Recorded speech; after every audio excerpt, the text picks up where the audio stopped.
오늘 수요일 맞이해서 또 함께 말씀을 나누고자 합니다. 우리 지난주에 세 번째 시간이었죠. 율법의 남편이 죽고 내 신랑으로 살다 세 번째 말씀이었는데 바로 아간의 범죄와 관련된 말씀을 우리가 함께 나눴습니다. 혹시 기억이 나시는지 모르겠지만은 아간의 범죄, 하나님께서 이스라엘 백성들이 가나안 땅을 정복하는 그 전쟁을 치르는 가운데서 아이성에서의 전투에서 큰 패배를 맛봤습니다. 근데 이스라엘 백성들이 더 당황했던 이유는 뭐냐면 바로 이 직전에 그 여리고 성이라는 크고 아주 강력한 그 성을 무너뜨리는 데 있어서 하나님이 너무나 완벽하게 도움을 주셨기 때문에 이제는 나머지의 모든 전쟁은 따놓은 당상이라고 생각을 했던 거죠. 근데 생각지도 못하게 아이성 전투에서 큰 패배를 맛보면서 이스라엘 백성들이 커다란 충격에 빠지게 되고 그 범죄, 그 패배의 원인을 찾게 되죠. 그것이 바로 아간의 범죄였습니다. 이 아간의 범죄는 단 하나의 죄도 하나님이 용납하지 않는다라는 교훈을 우리에게 주고 있는데요. 하나님께서는 가나안 정복하면서 여리고성에 그 정복을 할 때 거기에서 나온 모든 어떤 것도 취하지 말라고 어떤 전리품도 취하지 말라고 말씀을 하셨는데 아간이 이를 어기고 자기 그 욕심에 따라서 은과 외투 이런 것들을 자신의 텐트에 숨겨뒀다가 비참한 아주 최후를 맛보게 됩니다. 오늘은 이제 계속해서 이 내용들을 좀 연결해서 과연 하나님이 말씀하시는 그 율법의 남편이 죽고 내 신랑이 새롭게 우리에게 생명을 준다는 그 의미들을 함께 또 말씀을 통해서 나누고자 합니다. 잠깐 기도하시겠습니다. 하나님 아버지 감사합니다. 오늘도 우리가 말씀을 듣습니다.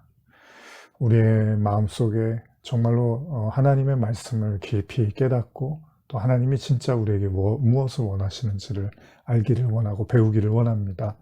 하나님께서 좌정하여 주시고 성도들의 마음속에 임재해 주시고 말씀을 들을 때 하나님을 더욱더 깊이 알아가며 그 속에서 깊은 은혜와 자유를 발견하는 귀한 시간 되게 해 주시옵소서. 감사드리며 예수님의 이름으로 기도합니다. 아멘. 네, 그 아간의 범죄 우리가 이야기를 나눴었는데요. 바로 그렇게 아간의 범죄, 하나의 범죄로 인해서 이스라엘 백성들이 아이성 전투에서 커다란 패배를 맛보게 되죠. 그렇게 생각해 보면 하나님께서는 아간 개인이 지은 죄면은 그 개인의 죄로 묻고 전쟁과는 연결을 시키지 않으셔야 되는데 그럼에도 불구하고 한 사람의 죄로 말미암아 모두가 전쟁에서 패배를 맛보는 결과를 보게 되는데요. 우리가 이런 이야기를 듣고 있으면 바울의 로마서가 떠오르지 않습니까? 바울이 뭐라고 말을 합니까? 아담이라는 한 사람의 범죄로 말미암아 온 세상에 죄악이 관영했다라고 이야기를 하죠. 그런 의미에서 보면은 사실은 이스라엘 백성들은 원래는 그 전쟁에서 패배하고 실패를 맛봐야 되는 것이 마땅한데 그럼에도 불구하고 하나님이 이제 아간의 죄를 찾아내시고 이제 아간을 형벌하시고 이제 다시금 또 가나안 땅을 향해 가는 여정을 볼 수 있습니다. 그런 측면에서 본다면 성도들도 물론 아간이 심판받고 거기에 대한 형벌을 받았지만은 큰 그림에서는 하나님께서 우리의 삶에서 우리에게 일어나는 영적인 전쟁, 가나안을 향해서 가는 전쟁을 통해서 하나님은 하나하나 우리의 죄를 묻고 찾아내시고 또 그것들에 대해서 하나님께서 심판을 통해서 가르치시고 그러나 거기서 끝나는 것이 아니라 또다시 가나안 땅으로 향해서 우리를 이끌어 가시는 어떻게 보면 하나님의 징계도 있고 하나님의 심판도 있지만 또 다른 의미에서는 그럼에도 불구하고 또다시 우리를 일으켜 세워서 가나안으로 이끌고 가는 하나님의 언약의 그 말씀을 우리가 확인할 수도 있다고 생각을 합니다. 자, 그러면 오늘은 이제 여러분과 소돔과 고모라와 관련된 말씀을 좀 나누면서 시작을 하려고 하는데요. 사실은 마찬가지입니다. 소돔과 고모라도 여러분들이 잘 아시는 창세기 18장에 등장을 하는 사건이잖아요. 아브라함이 하나님이 주시는 그 아들 이삭을 기다리려던 중에 소망이 끊어지죠. 아브라함이 99세 되던 때였죠. 사라도 마찬가지고 하나님이 아들을 주시겠다고 하는데 이렇게 비웃어요. 자신들의 몸이 노년이 됐고 쇠약해졌는데 무슨 자식을 낳을 수 있겠습니까? 이렇게 하면서 하나님을 비웃던 가운데서 아브라함이 부지 중에 이제 하나님의 사람을 대접을 하는 장면이 나옵니다. 그리고 나서 그 하나님의 사람들이 떠나려고 할 때 갑자기 아브라함에게 이 소돔과 고모라 성에 대한 심판을 이야기를 하시죠. 이걸 제가 현대어 성경으로 한번 좀 읽어 드리겠습니다. 18장 16절인데요. 창세기. 그 손님들은 식사를 마치고 길을 떠나 소돔이 내려다 보이는 곳에 이르렀다. 아브라함은 길 떠나는 손님들을 배웅하느라 함께 따라왔다. 여호와께서는 속으로 생각하셨다. 내가 앞으로 할 일을 아브라함에게 숨길 필요가 없지. 아브라함의 후손이 엄청나게 불어나 매우 크고 막강한 나라를 이룰 것이고 또 아브라함을 통하여 내가 세상 모든 나라들에게 복을 내릴 터인데 내가 아브라함을 가려 뽑는 까닭도 이 사람이 자식들과 후손들에게 내 말을 잘 따르라고 일러두어 저희가 올곧은 일만을 하고 올바른 일만을 하게 하려는 것이 아닌가. 만일 저희 후손들이 그렇게 잘 따라준다면 내가 아브라함에게 한 약속을 모두 지켜야겠다. 이렇게 생각하시고 여호와께서는 아브라함에게 말씀하셨다. 소돔과 고모라에서 들려오는 부르짖음이 너무나 크구나. 그곳 사람들의 죄가 이루 말할 수 없는 지병인 모양이구나. 이렇게 말씀을 하세요. 계속 좀 읽어볼게요. 그래서 그들이 정말 사람들을 억울하게 하는지 나에게까지 들려오는 그 울부짖음이 사실인지 알아보아야겠다. 그래서 내가 지금 그곳으로 내려가는 길이다. 손님 가운데 두 사람은 그곳을 떠나 소돔 쪽으로 내려갔다. 그러나 아브라함은 여전히 그곳 주 여호와 앞에 그대로 서 있었다. 그러면서 여호와께 가까이 다가가 아뢰었다. 주여, 흠없이 올바르게 살아가려고 애쓰는 이들을 못된 질만 일삼는 자들과 똑같이 없애버리시렵니까? 우리가 이 말씀은 사실은 올 초에 이제 창세기 아브라함 이야기를 나누면서도 나눴던 내용이기도 하죠. 하나님께서 소돔과 고모라를 심판하려고 하실 때 아브라함이 무척 당황을 합니다. 그 이유는 딱 하나죠. 소돔과 고모라에 바로 자기의 조카 롯이 살고 있었기 때문입니다. 마찬가지겠죠. 여러분도 마찬가지겠죠. 하나님이 어떤 곳을 심판하신다는 걸 우리가 알았는데 거기에 여러분들이 가까운 또 사랑하는 아끼는 누군가가 있다면 당연히 말리고 또 말리는 것이 인간의 마음일 것입니다. 근데 이 내용들 여러분들이 이제 잘 나눠서 알고 계시지만은 결국은 하나님께서 아브라함이 의로운 사람이 만약에 소돔과 고모라에 살고 있다면 하나님이 그곳을 심판하는 것은 너무나 부당한 일입니다. 하나님은 의롭지 않습니다. 이제 이런 이야기를 하면서 하나님하고 이제 옥신각신합니다. 하나님께서 그러면 한번 그런 사람들을 찾아와라. 50명, 40명, 이렇게 해서 계속 숫자가 내려가는데 나중에는 10명 찾아오라고 하는데 아브라함이 자신이 없는 거죠. 그리고 결국은 아브라함이 시무룩해서 자기의 자리로 돌아가는 그런 내용들이 기록이 되어 있습니다. 제가 이 본문을 설교를 할 때 또 많이 제가 인용을 하기도 하지만은 항상 이 본문들을 이야기할 때 중요한 게 뭐냐면 인간이 생각하는 것과 하나님이 생각하는 것에는 큰 차이가 있다는 겁니다. 인간이 생각했을 때는 당연히 우리도 그렇잖아요. 소돔과 고모라 특정한 어떤 곳을 하나님이 심판하신다는 것을 여러분들이 들었을 때 아니 거기 있는 사람이 전부 다 나쁜 사람이겠습니까? 거기에 사는 모든 사람들이 다 똑같이 악하다고 말할 수 있겠습니까? 거기에는 분명히 좋은 사람도 있고 나쁜 사람도 있겠죠. 그러나 하나님 나쁜 사람들을 잡으려고 좋은 사람들까지 심판하시는 것은 너무나 부당한 일입니다. 이런 생각을 당연히 우리도 할 수 있을 것입니다. 그럼에도 불구하고 하나님은 아브라함이 그렇게 말씀하실 때 그럼 한번 찾아와 보라고 아주 대범한 모습을 보이시죠. 한번 해봐라 그러면. 근데 결과적으로는 아브라함이 하나님과 그 대화를 통해서 옥신각신하는 가운데서 깨닫게 되는 거죠. 그곳에 의로운 사람이 없을 수도 있겠구나. 근데 사실 이 의로움의 관점에서 보면 사실은 이 부분에서 하나님과 인간 사이에 많은 갈등이 있을 수밖에 없습니다. 그렇죠? 근데 우리가 성경적인 원리로 들어가서 생각해 보면 이 세상에는 의인이 하나도 없다고 하죠. 세상에 의인이 없단 말이에요.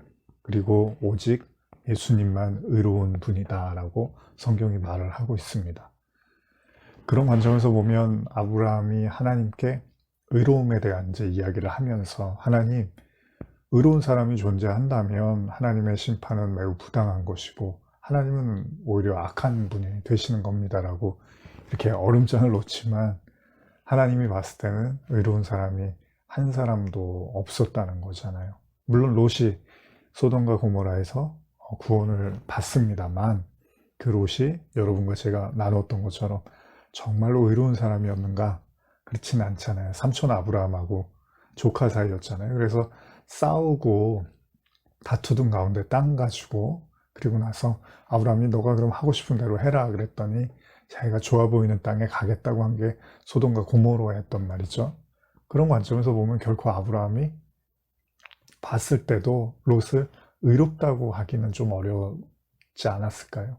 그러다 보니까 아브라함이 어떻게 보면 의인에 대한 이야기를 하면서 롯에 대한 이야기를 꺼내기가 어려웠을 수도 있습니다. 만약에 정말로 자기가 생각했을 때 롯이 정말 의로운 사람이라고 확신했다면 대번에 아브라함이 말했겠죠. 하나님, 제 조카 롯이 얼마나 의로운데요. 그런 롯이 거기 살고 있는데 어떻게 하나님 심판하십니까? 라고 하나님께 항변을 할 수도 있었겠지만 자기가 생각해도 롯이 의롭다고 보기는 어려웠던 거죠. 그러다 보니까 뭐 소돔과 고모라에 아는 사람이 없었을 수도 있고요. 아브라함이 한마디도 하지를 못하는 거예요.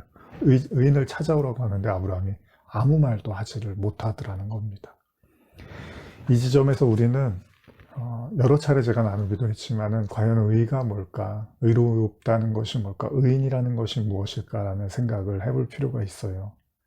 예를 들면 욥기 같은 경우 보면요. 우리가 욥기 얘기 요새 많이 나눴지만은 욥기 1장을 보시면 뭐 구약에서 우리가 이제 고난의 대명사로 생각을 하는 욥인데 욥기 1장 1절이 이렇게 시작하거든요. 우스 땅의 욥이라 불리는 사람이 있었는데 그 사람은 온전하고 정직하여 하나님을 경외하며 악에서 떠난 자더라. 이런 이야기를 해요. 굉장히 이것은 뭡니까? 욥이 굉장히 의롭다라는 어떤 모습을 보여주고 있는 거잖아요. 근데 만약에 우리가 이런 생각을 해보는 거예요. 성경이 어떤 특정한 인물이 하나님의 은혜를 받지 않고 스스로의 힘으로 의로워질 수 있는가? 뭐 여러 차례 나눴지만요. 그럴 수가 없다라는 것이 성경의 증언이잖아요. 그러니까 하나님으로 말미암아 그 의를 부여받지 않고 스스로의 힘과 노력으로 의로워질 수 있는 사람은 없는 거죠. 그런 의미에서 욥기도 보면 여러분, 욥이 굉장히 의로워 보이는 사람 같지만 실상은 하나님이 많은 시험과 환난 또 사단의 어떤 끝없는 공격을 통해서 욥이 정말로 이렇게 아주 심하게 무너지고 고통을 받게 되죠.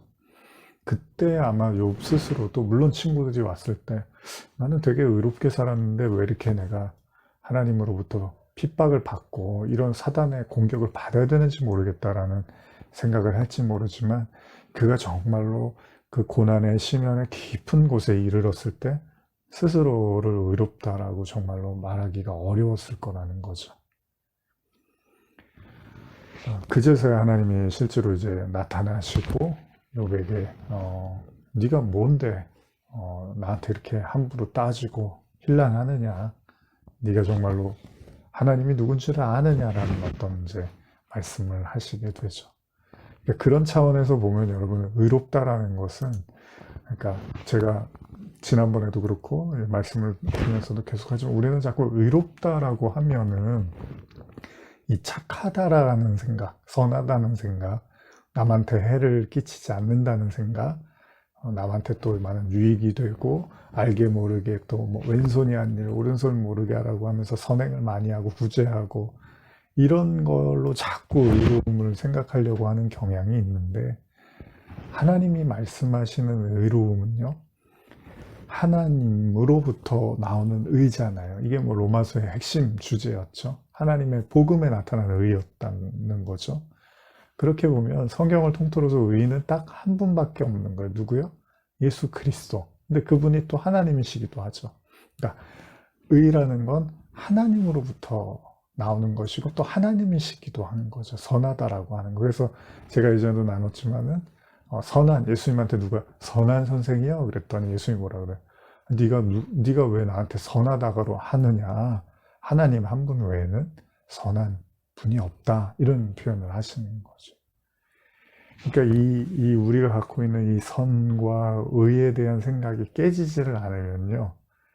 그 진짜 하나님이 말씀하시는 의를 이렇게 알기가 어려워요. 그리고 또 한 가지는 우리가 알고 있는 선과 의를 계속해서 고집을 하고 그게 전부라고 생각을 하면 자꾸 그 방향으로 구원을 받으려고 여러분과 제가 알게 모르게 끝없이 시도를 하는데 그게 굉장히 우리를 고달프게 하고 짐을 준다는 거예요. 그러니까 의라는 건 지금 그래서 하나님이 아브라함한테도 일부러 소돔과 고모라를 보여주시면서 아브라함이 하나는 깨달았겠죠. 뭐요? 의인이라는 게 없구나. 하나님이 심판을 하신다고 할 때는 그 심판을 받을 수밖에 없는 죄인들이 기 때문에 하나님이 심판하시는 거지. 거기 막 의인이 섞여 있는데 하나님이 심판하시는 것이 아니구나. 이런 것 깨닫고 또 궁극적으로는 이 땅에는 의인이 없겠구나라는 걸 아브라함이 넌지시 배웠을지도 모른다는 겁니다. 근데 이게 왜 중요하느냐.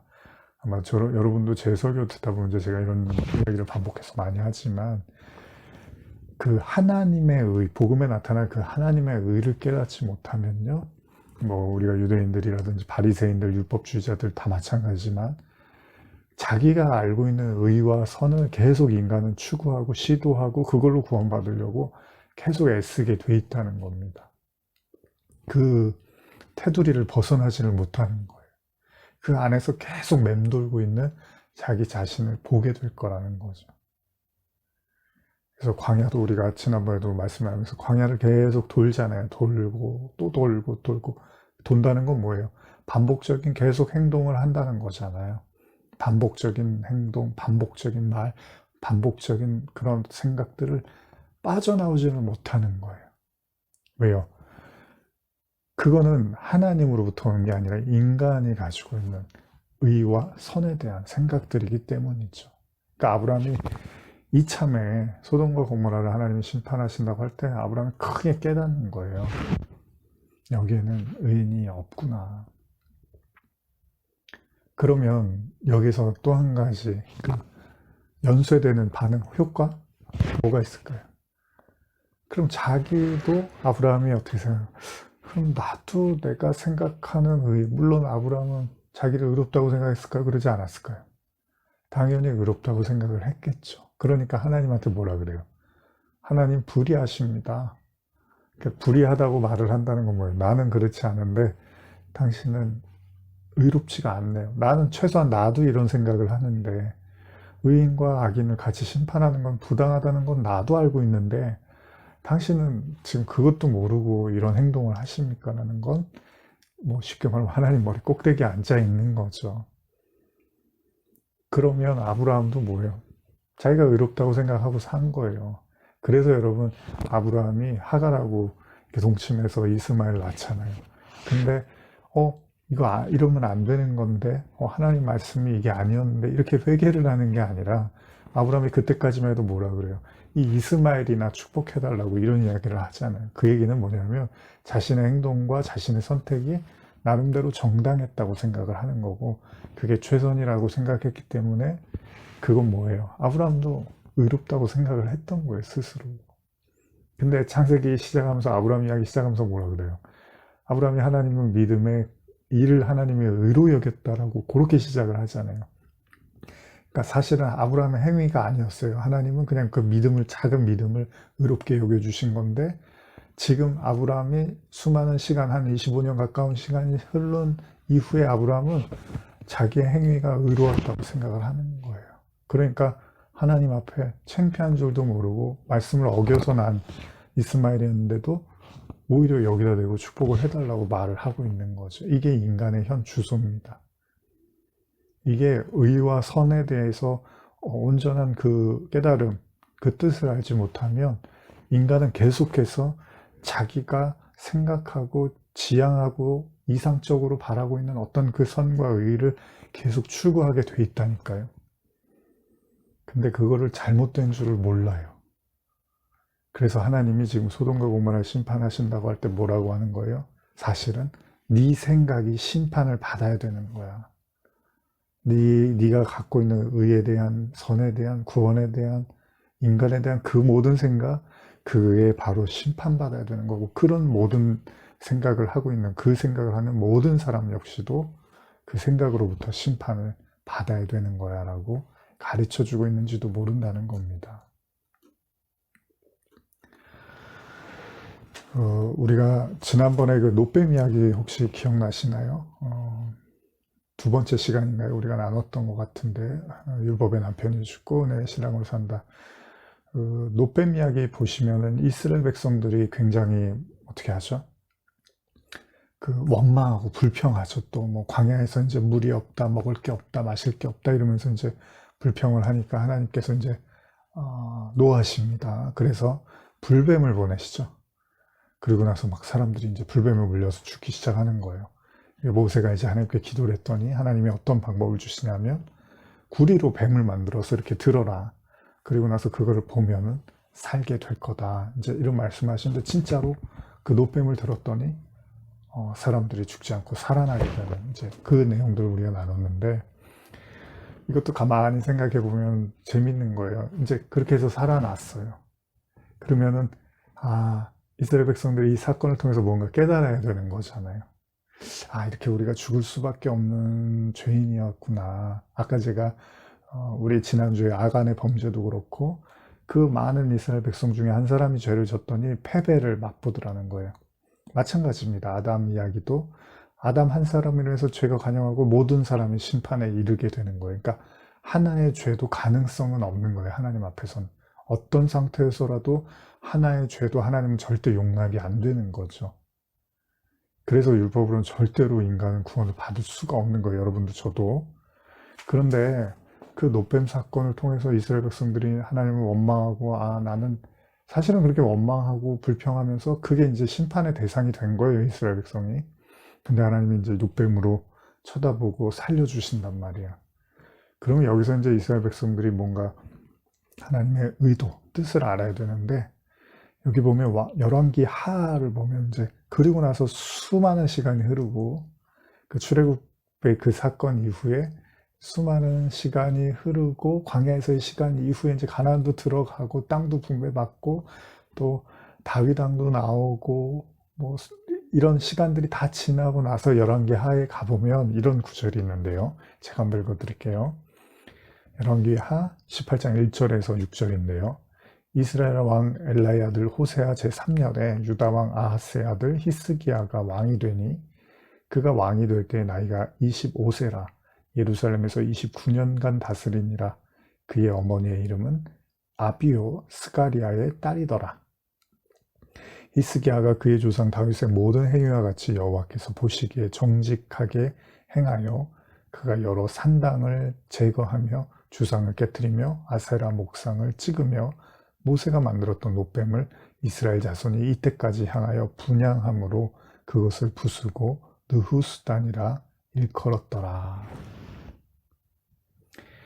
이런 구절이 나오는데 이게 뭐냐면 그 출애굽기에 이스라엘 백성들이 원망해서 광야에서 죽을 뻔하다가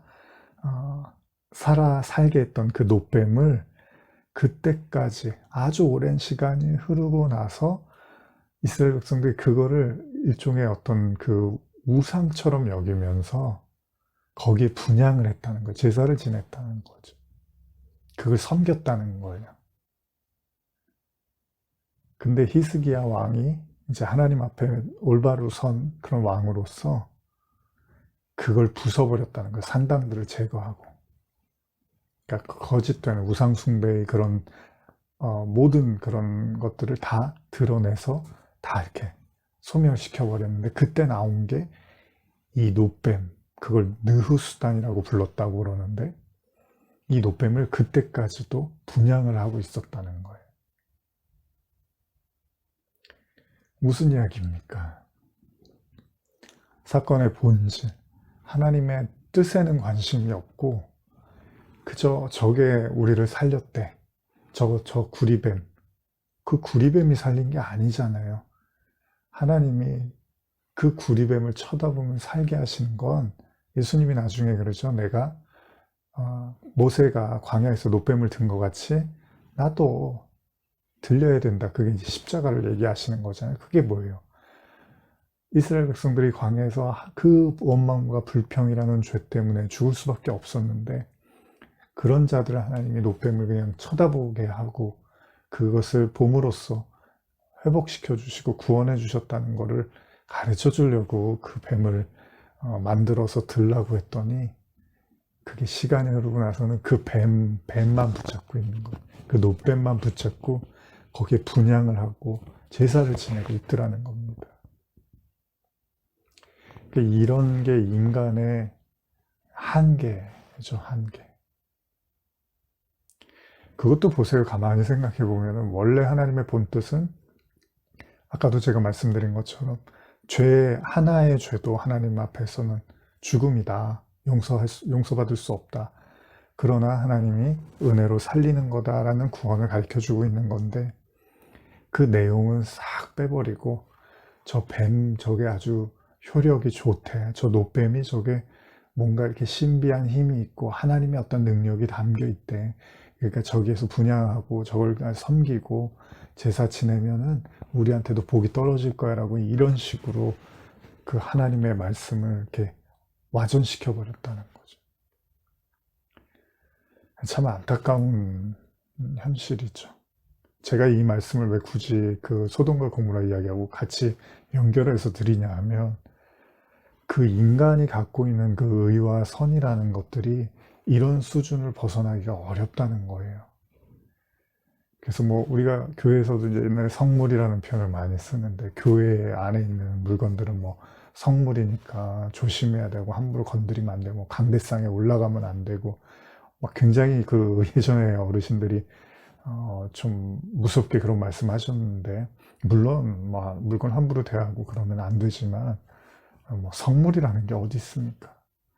그 물건을 그냥 이렇게 예배의 도구로 쓰는 거니까 우리가 이제 귀하게 여기고 조심하는 거지 그 물건 자체가 성스러운 거는 존재하지 않습니다. 하나님이 뭐라고 하시는데 십계명에서 그 어떤 그 물질에도 절대로 그런 어떤 하나님의 형상이나 그런 것들을 그려놓고 그런 것들에 대해서 절하거나 뭐 그런 것들을 성스럽게 여기고 분양하고 이러면 안 된다고 그게 십계명에 우리가 잘 알고 있는 내용이잖아요.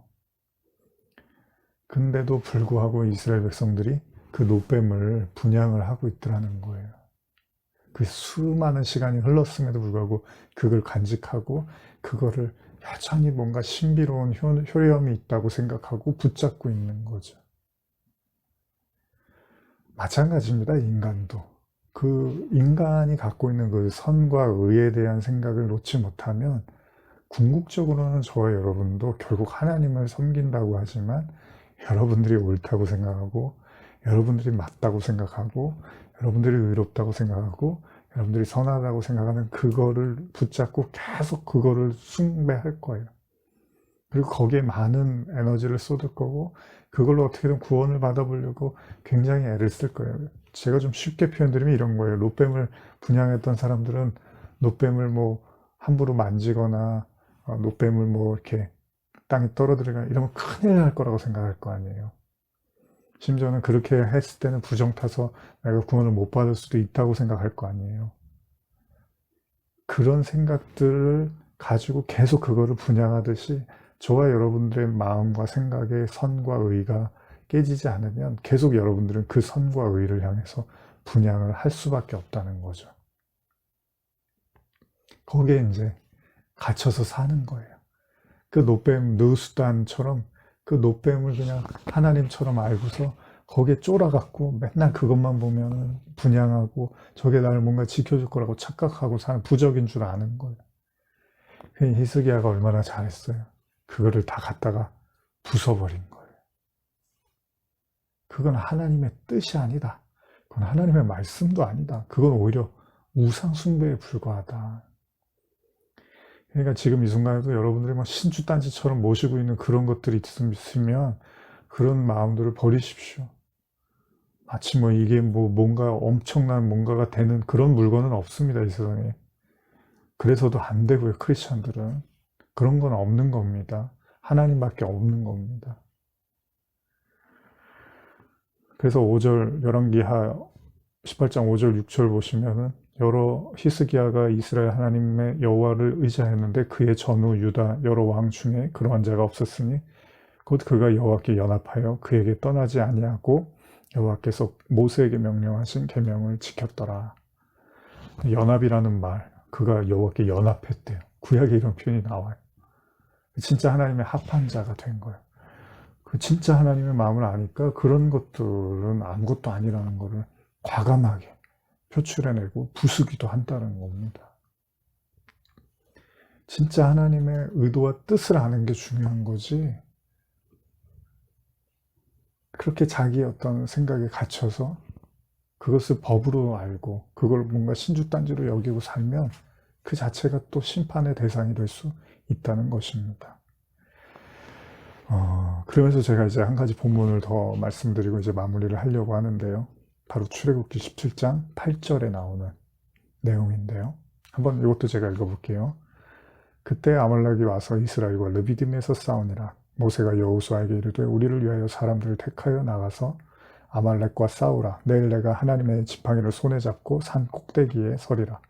여호수아가 모세의 말대로 행하여 아말렉과 싸우고 모세와 아론과 홀은 산 꼭대기에 올라가서 모세가 손을 들면 이스라엘이 이기고 손을 내리면 아말렉이 이기더니 모세의 팔이 피곤하며 그들이 돌을 가져다가 모세 아래에 놓아 그가 그 위에 앉게 하고 아론과 홀이 한 사람은 이쪽에서 한 사람은 저쪽에서 모세의 손을 붙들어 올렸더니 그 손이 해가 지도록 내려오지 아니한지라. 놀라운 사실이 뭡니까?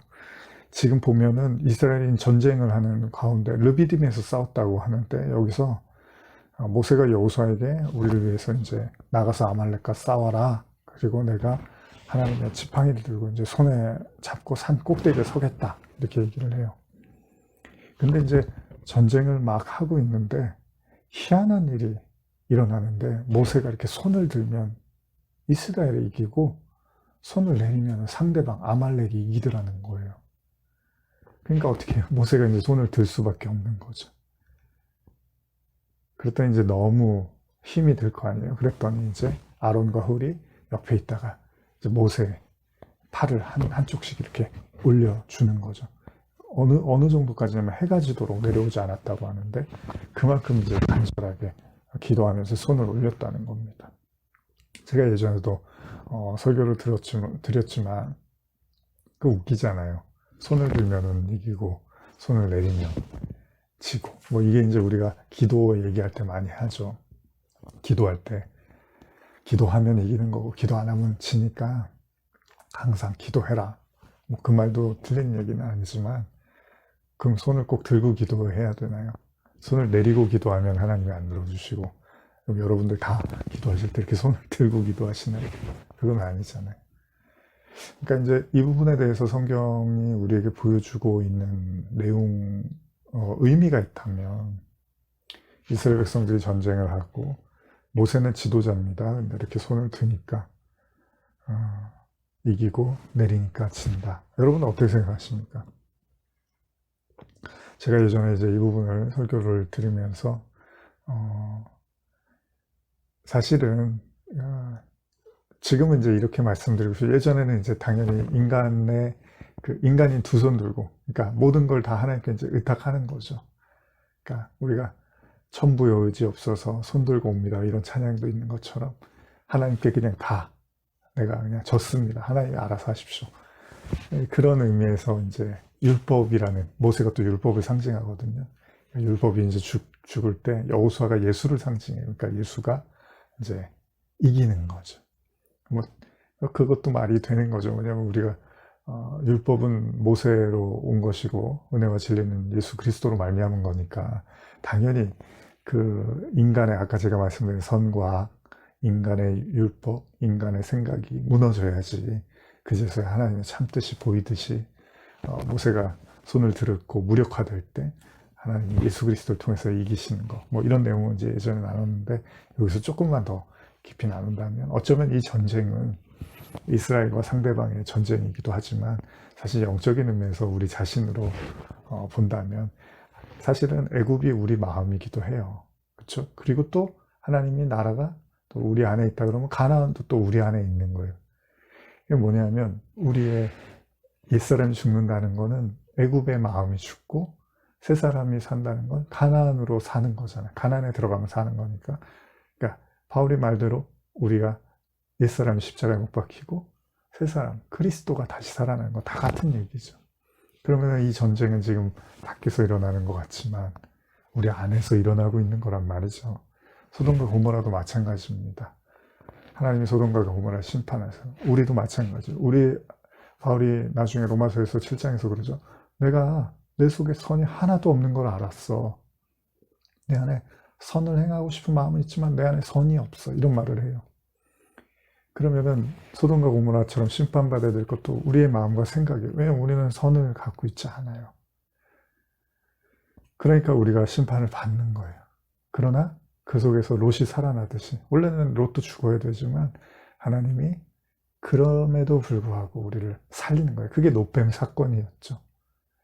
그러나 그 놋뱀 사건에 진정한 그 하나님의 은혜를 보지 못하고 그냥 놋뱀만 섬겨버리면 큰일 납니다. 여러분 뭐 십자가 한다고 십자가를 진짜 신주단체처럼 여기면 안 돼요. 십자가의 의미가 중요한 거죠. 뭐 십자가 다 달아놓고 걸어놓고 뭐 몸에 치장했다고 그게 영적인 사람이 아니라는 거죠. 의미가 중요한 거죠. 마찬가지로 우리가 옛사람이 죽고 새 사람으로 살아나는 것, 우리의 애굽이 죽고 우리의 마음이 가나안이 되는 것, 우리의 육의 사람이 죽고 성령으로 우리가 거듭나는 것 다 똑같은 얘기를 하고 있는 거죠. 그런 의미라면 이제 모세가 이렇게 손을 들고 있다는 것은 바로 우리 안에 그 전쟁, 하나님이 말씀으로 우리에게 전쟁을 하시는 거예요. 근데 그 전쟁이 언제 그치느냐? 바로 저와 여러분들이 두 손을 들고 제가 틀렸네요.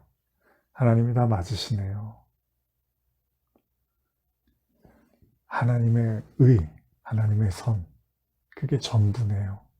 제가 알고 있었던 제가 생각했던 선, 제가 선악과를 먹고 옳다고 생각하고 잘났다고 생각하고 이게 맞다고 생각했던 그 느우수단처럼 마치 신봉했던 내 자아, 이거 틀렸네요.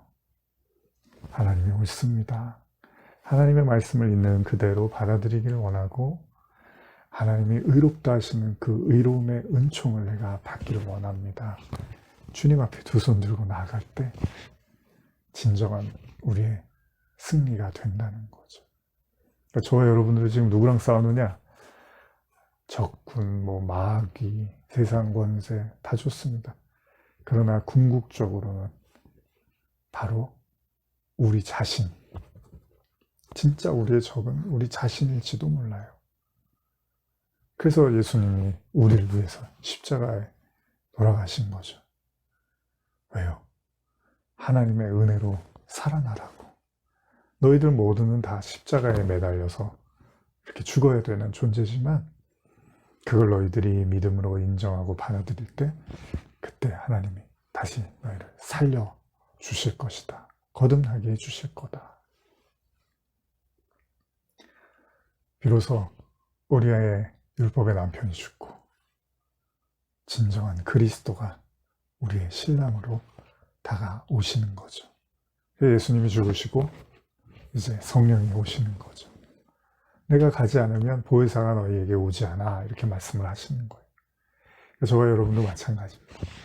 우리가 그리스도와 함께 십자가에 못 박히면 바로 하나님의 은혜로 살아나는 거죠. 하나님의 영으로 살아나는 것이고 하나님이 우리에게 또한 성령을 부어주시는 거죠. 그것이 바로 주님을 기다리고 또 이 땅에서 진정한 신부로서 살아가는 성도들의 믿음일 것입니다. 말씀을 듣는 모든 성도분들 가운데 우리의 삶의 하루하루들 하나님께서 그렇게 옛사람에서 새사람으로 다시 살리시고 세우시는 그 모든 여정임을 기억하시고, 여러분들의 현실에서 부딪히고 일어나고 있는 수많은 일들 속에서 모든 해답을 하나님 안에서 찾으시기 바랍니다. 하나님 말씀 속에서 찾으시기 바랍니다. 거기에 진정한 우리의 생명과 양식이 있음을 믿습니다. 기도하겠습니다. 하나님 아버지, 말씀을 또 나눕니다. 정말로 율법의 남편이 죽고 은혜의 신랑으로 그 영원하신 사랑과 그 영원하신 우리를 향한 그 약속, 그 믿음 안에서 하나님만 바라보고 어떤 상황에서도 감사와 기쁨으로 걸어갈 수 있도록 은혜 내려 주시옵소서. 감사드리며 예수님의 이름으로 기도합니다. 아멘.